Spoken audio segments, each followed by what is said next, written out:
You're all here this evening. This is a busy evening around HKS. I think Robert will be doing some time checks with you so that he knows how to plan appropriately in case there will be early departures. But I'll let him do that. I want to give you a little bit of background on Robert. He's the main feature this evening. I'm here as supporter, commentator, etc. But it was 4 years ago that Iris Bonet and I, with a group of about 8 faculty, started this thing called the Behavioral Insights Group. The complete truth is that we started it as a faculty research entity, giving very little thought to student interest. In fact, we had no idea that there was student interest. In September of 2013, there was an opening dinner at this what used to be upstairs at the Square, the upstairs restaurant above the Pete's building. It has a new name now. People were introducing themselves.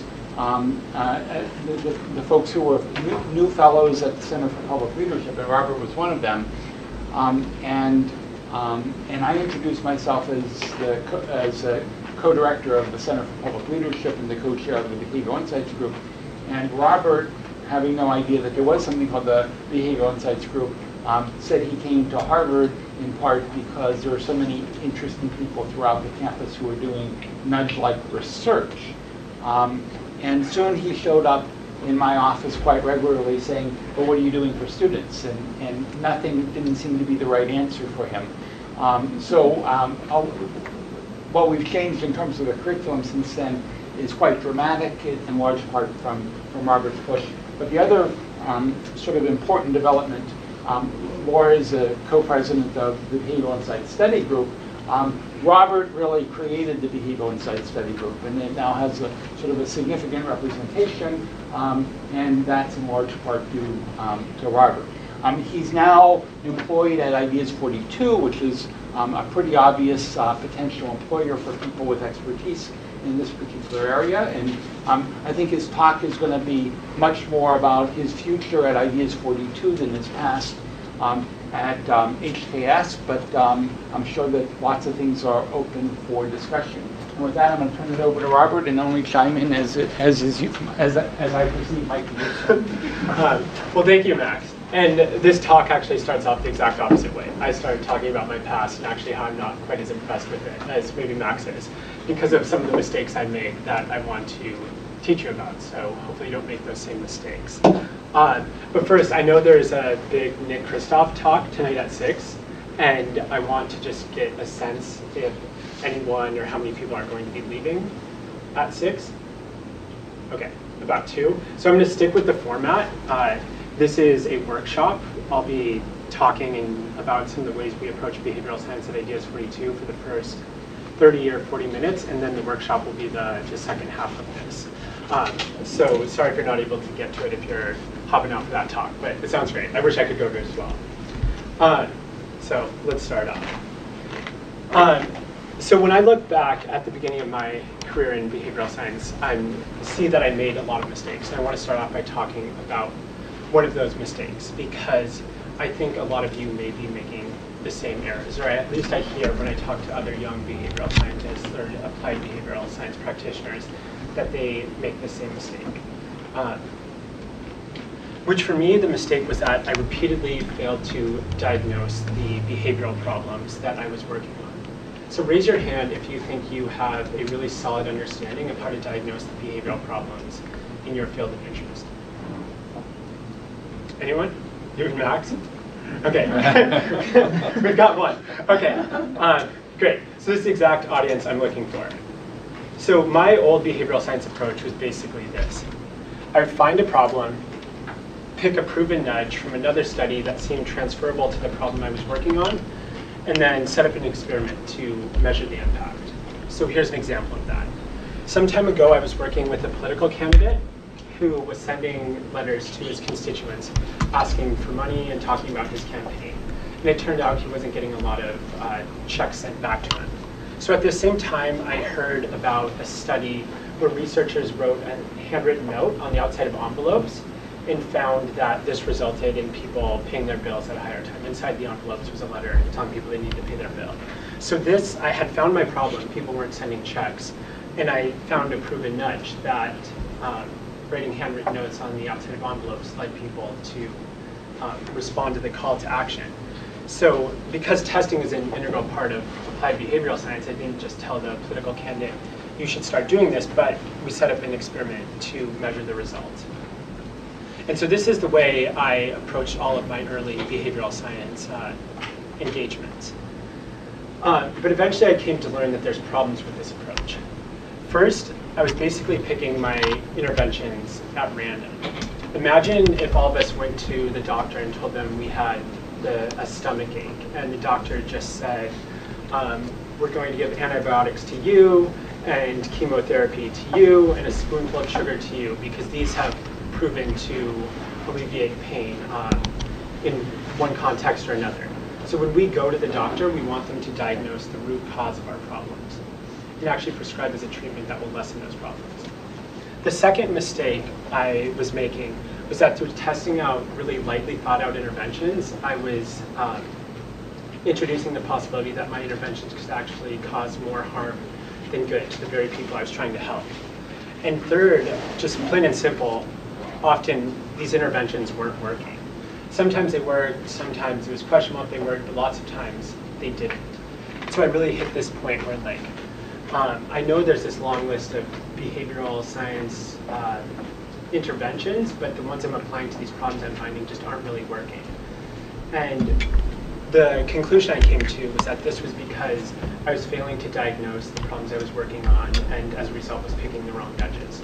So given that most of you didn't raise your hand to showcase you have a solid understanding of how to diagnose the behavioral problems in your field of interest, I'm guessing you may be susceptible to picking the wrong nudges as well.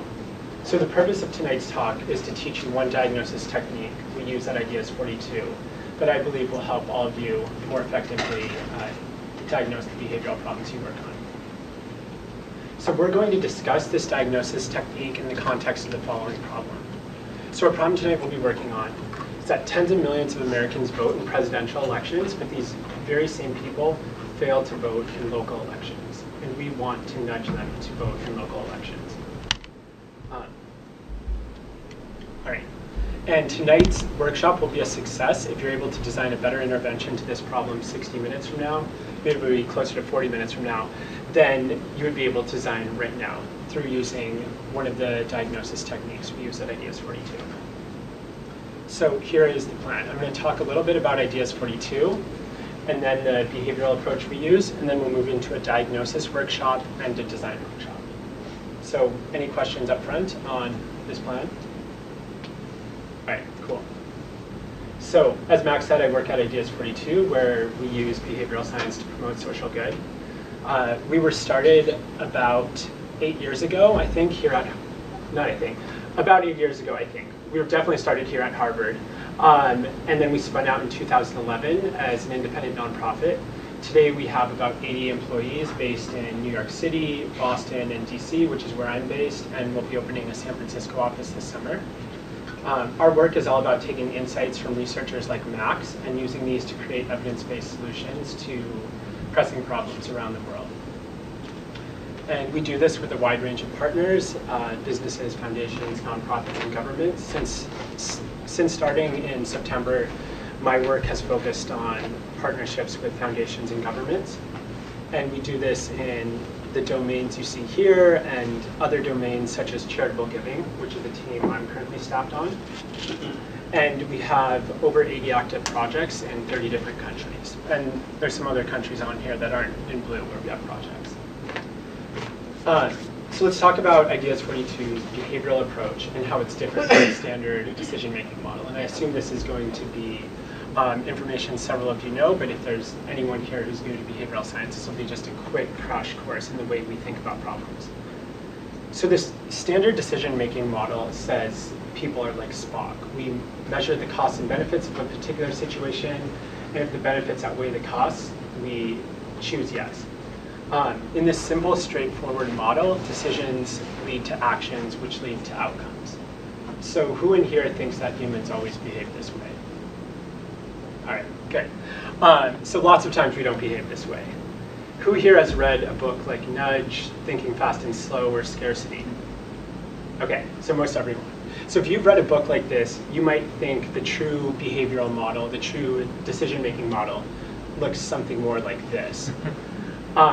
Perhaps you think there's a lot of interesting behavioral insights out there, but that there's no unifying theory that explains human behavior. So now human behavior is complex, but there is some logic to how humans make decisions and follow through with actions. And at ideas42, we think about this using the behavioral model. So I know this has a lot going on here, but there's several things, just a couple things I want to point out. The first is that in the standard model, there's no failure to choose. There's just people either choose yes or no. And so often, policymakers or product designers see people arrive at no and interpret this as them explicitly having made a decision no. And this is important to think about because if someone actually doesn't want to do something, it's really hard to nudge them to yes. But if they've just failed to think about it, such as getting a flu shot, maybe someone just hasn't made the decision, like, do I want to do this or not? We can, if someone is in that situation, we can actually nudge them to yes.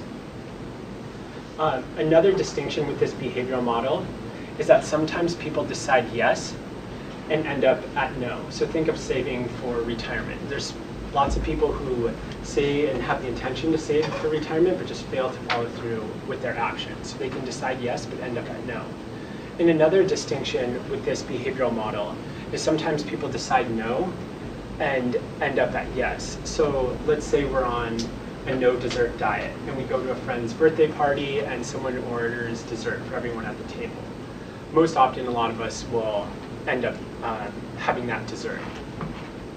And so altogether, these insights lead to these smaller insights lead to a big picture insight, which is really important for our workshop tonight, which is that it's important to think about decisions as something separate from actions. And I just want to repeat that one more time. We'll be thinking tonight very carefully about decisions being something separate from actions. So at ideas42, we use this methodology in all of our behavioral science engagements. It starts with defining a problem, as we did just a few minutes ago, that tens of millions of Americans are irregular voters. And it eventually leads us to finding a scalable solution. But for the context of tonight's talk, there's one thing I want to point out here, which is that diagnosis occurs before design. And I think today a lot of behavioral science practitioners do what I used to do, which is they hear about some snazzy intervention, say that someone used defaults to increase retirement savings, and say that's cool, let's try it somewhere else. And the problem with this, I think, is that lots of times approaching behavioral science in this way just doesn't work. It's tempting but dangerous, and this is the way I used to think about behavioral science, is just as a list of behavioral tricks, and our job was just to pick the right one. But it's helpful to go back to our doctor analogy, where doctors diagnose problems before prescribing medication. So here's an example of why diagnosis is so necessary. So I'm guessing most of you are familiar with this story. Does anyone want to explain what's going on here? Does anyone not know this story of why we see very low organ donation rates in some European countries and very high organ donation rates in others? Everyone knows this. Okay, cool. So the lesson for us is that defaults are powerful, and this is one of the first examples that anyone interested in behavioral science learns. And so we see this again here with retirement savings, where when people have to opt in to save in their 401k, it takes about 4 years before you even hit 50% of employees saving for retirement. But in organizations where people are defaulted in, you hit about 80% of people saving, and they save starting off as soon as they get to the organization, but they actually continue saving over their time there. So this teaches us again that defaults are powerful. So here's another example where researchers went and tested the impact of defaults on the savings behavior. And so this experiment was tested in the context of the earned income tax credit, where researchers worked with low-income people who were receiving this tax credit and defaulted some of them into putting some of the money they got into savings bonds. So some people were just free to put whatever money they wanted into savings bonds, and other people were defaulted into putting a portion of theirs in. So for those in the control, people who had to like explicitly choose to go put some of their earned income tax credit into savings bonds, what percent of people do you think ended putting some of this money into savings bonds? 5%. 5%? 1%? Any other guesses? Was it made salient that this was an option for them? Yeah, the option was something they were aware of, as I understand it. It turns out about 9% of people put a portion of their tax credit into savings bonds. So for people who are defaulted into putting a portion of their tax credit into savings bonds, what percent of people do you think followed through and had some of their money go into savings bonds? 35. 35? I'd say probably higher, maybe 60. 60 or more? Anyone else? It was 9%, the exact same. It was 9.3% in the opt-in and 9.2% in the opt-out. So I thought defaults were powerful. What do you think is going on here? Why didn't the defaults change behavior? Maybe they were saving in other areas already. Okay. I mean, people who get the ITC really need the money right now, and so they were willing to go through the extra effort of opting out. Okay. Anyone else? Cool. So we'll get to the exact answer. You're both like very close to it or just said it. We'll get to the answer in a second. So let's look at the psychology of 401k savings. So the researchers who did the 401k study did some diagnosis work beforehand and found that for out of every 100 people at this company, 68 reported that they were saving too little. And further, 24% said that they plan to start saving more within the next couple months. And so the researchers went back 4 months later and checked to see how many people followed through and started saving. Any guess of the number of people who followed through? What's that? 0. Almost. So only 3% of people followed through. So here the diagnosis work revealed that people intended to save in the 401k eventually, but were just failing to follow through. Turns out the psychology of the EITC was very different. For this population, people had specific plans about how they wanted to spend their refund. They showed up to the tax site and the money they were about to get was already mentally spent. People planned to buy something important for their family, like a computer, or reported that they planned to use the money to pay for late bills. So in the EITC example, researchers assumed the problem was here because low-income people report that they have a desire to save more. But in reality, the problem was here. People had a desire to save, but not in this moment and not with that money. So if we wanted to design something that an intervention... So why is it why are we defining that as a problem? So it seems to me if these folks are paying interest on credit card bills at 25%. Mm-hmm. So we're not necessarily defining it as a problem, okay. But we're designing... You did, yeah. Okay, so that's correct. So I think this could be reworded to say the behavioral roots of the behavior we're observing, we thought was something to do with the action, but the roots we see here, if we wanted to create an intervention to change this, weren't rooted in changing people's actions, but rooted in changing people's decisions. It could be, and it probably is the case, that this population receiving these EITC tax credits were behaving rationally or optimally. But let's just assume we wanted to create an intervention. Any more comments on that? No, that's good. Thank you. Let's assume that the right thing to do was to create an intervention to nudge this population to save some of their tax credit. Given our understanding of the psychology of this situation, the right thing for us to do would probably be to go back in the decision-making process and create an intervention that creates some intention to save, maybe going back to last tax season and nudging people to do some mental accounting so that when the money arrived, they said, oh, $200 of this is already going to be saved. So if we wanted to create a nudge to change this particular behavior, that nudge would have had to have targeted, or this is a hypothesis, that a more effective nudge would have targeted a decision aspect of these people's behavior rather than an action aspect. So this is just one example of why it's so important to diagnose problems before you design solutions. Any additional thoughts on that? Okay. So how do you actually diagnose problems? At ideas42, we use 3 main techniques to diagnose problems. Our entire diagnosis process takes between several days and several weeks for the particular project we're working on.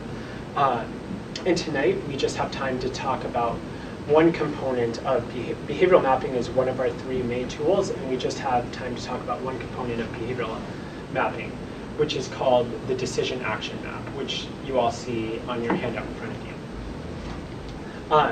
So the first step of creating a decision action map involves charting out the most basic decisions someone needs to make and the most basic action people must make to achieve the targeted behavior. So actually people aren't supposed to have their handouts yet, so don't look at it if you haven't seen it yet. But so here's an example. The basic decision is like, should I save? And the action is deposit money. That's the first step of creating a decision action map.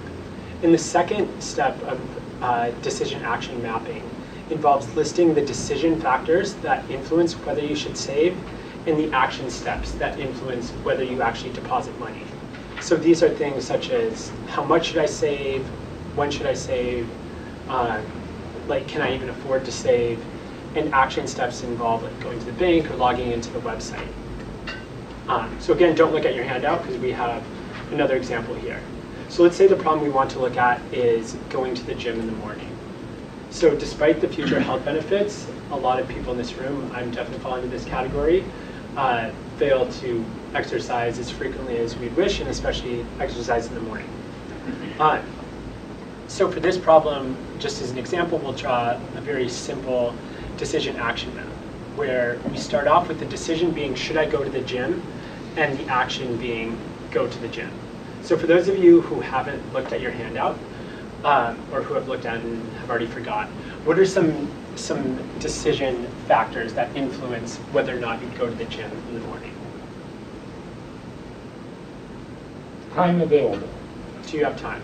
Location. Okay. Whether or not you're tired. Yeah, am I tired? Okay. It looks like you want in the gym, like a fitness class or like weights. Okay. Weather. Yeah, that's a great one. You have established pattern of going before. Okay, excellent. So things like you all just said, things like which gym should I go to, how far is it? These are all very basic just decisions that you need to go through to determine if you're going to like go to the gym. And what are some like very concrete action steps you need to take to go to the gym?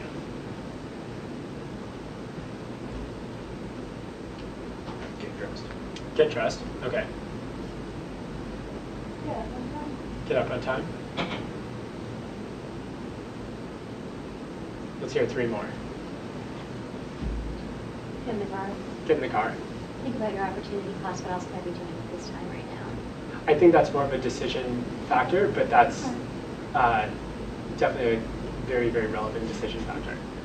Okay, so things like you all just said, wake up, pack your gym bag, and get to the gym. So we're almost ready for you all to move on to doing your own decision action maps for the problem we're working on tonight. And just here's one tip when you're doing your decision action maps is remember that little details matter a massive amount. So someone said something like very little over here, which was like a great example of like just get in your car. These are really, we want people to get that specific when you're doing your decision action maps for tonight's problem. So again, here's the problem we'll be working on tonight, which is that tens of millions of Americans vote in presidential elections, but then fail to do so in local elections. And so voting behavior is complicated, and a decision action map that just broke it down to something as should I vote, or vote may be too simple to be even helpful. So just first, really quick, is there anyone in here who has expertise in voting behavior, either through working on a campaign or research you've done? I know Todd. Expertise through association. Awesome. Okay. So for some behaviors, you'll conclude that there's more than one key decision or one key action. So you could have a decision action map that looks something like this: decision, then action, decision, then action. So for our workshop, I've gone ahead and just created the first part of the decision action map, which is list the key decisions and key actions. So I'm curious if people have thoughts on this. Is there something that doesn't make sense about these being the key decisions or key actions someone needs to make to vote in a local election?